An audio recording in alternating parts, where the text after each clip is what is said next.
حبايبي مرحلة ابتدائي، أهلا بيكم في درس جديد من قناة ريمين كيمي لتعليم اللغة القبطية.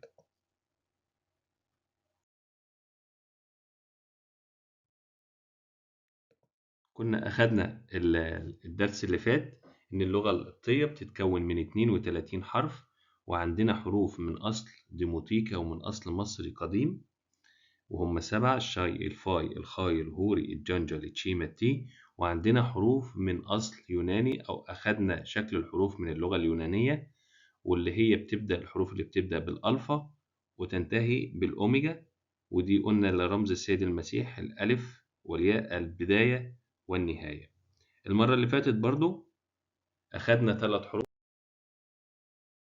خدنا حرف الني، وخدنا حرف الني بننطقه نون، وخدنا حرف الهوري بننطقه ه، وأخدنا حرف الفيتا بننطقه يا إما ب أو ف لو جه بعده حرف من الحروف المتحركة. النهاردة هناخد حرف جديد، هو حرف الدلتا أو الدلتا، هو شبه الدلتا بتاعت مصر. حرف الدلتا من اسمه كده ليه طريقتين للنطق.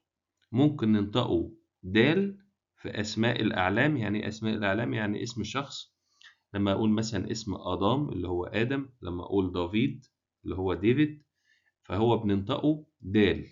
طب لو ما جاش في اسم علم بننطقه ذال، زي كلمة ذياكن. ذياكن اللي هو الشماس، يعني هنا نطقناه ذال عشان ده مش اسم شخص، نطقناه ذال بقت ذياكن يعني شماس.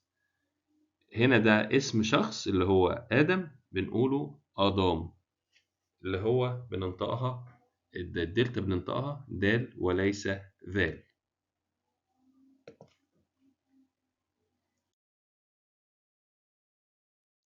تاني حرف هناخده النهاردة هو حرف الطاف. حرف الطاف ادي شكل الحرف النشتي الكبير، وادي شكل الحرف الكوجي الصغير، هو شبه التي بالانجليزي. حرف الطاف بننطقه بثلاث طرق: بننطقه دال، وممكن ننطقه ط، وممكن ننطقه ت. طيب بننطقه دال امتى؟ بننطقه دال لو الكلمة اصلها يوناني وجاء قبل الحرف حرف الني، زي كلمة إيه مثلا؟ باندوكراتور، كلمة بنسمعها كتير في الكنيسة، باندوكراتور اللي هو ضابط الكل. برضو إحنا في البندق بنقول عليه بندوكي، بندوك اللي هو البندق، يبقى بننطقه دال في الكلمة لو الكلمة أصلها يوناني وجاء قبل الطاف حرف الني، زي كلمة بندوكراتور اللي هو ضابط الكل. بننطقه ط لو جه بعد حرف الطاف حرف تضخيم. ايه هم حروف التضخيم؟ حرف التضخيم عندي الالفا وعندي الاوميجا، دول بيضخموا الحرف، بيخلوا الطاف ط، زي كلمة ايه؟ طايو. طايو يعني هدية او عطية، واحنا بنقول مثلا لما يبقى في حد شاطر بنقول انا خدت طايو.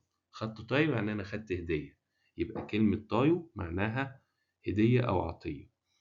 لو ما جاش حرف تضخيم بننطق الطاف بننطقه ت عادية، زي كلمة يوت. يوت اللي هو مين؟ أب.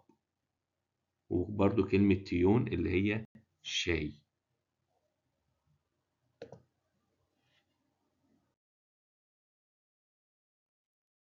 تالت حرف هناخده النهاردة هو حرف القبة، وهو شبه الكي بالإنجليزي. أدي الشكل النشط الكبير، وأدي الشكل الكوج الصغير.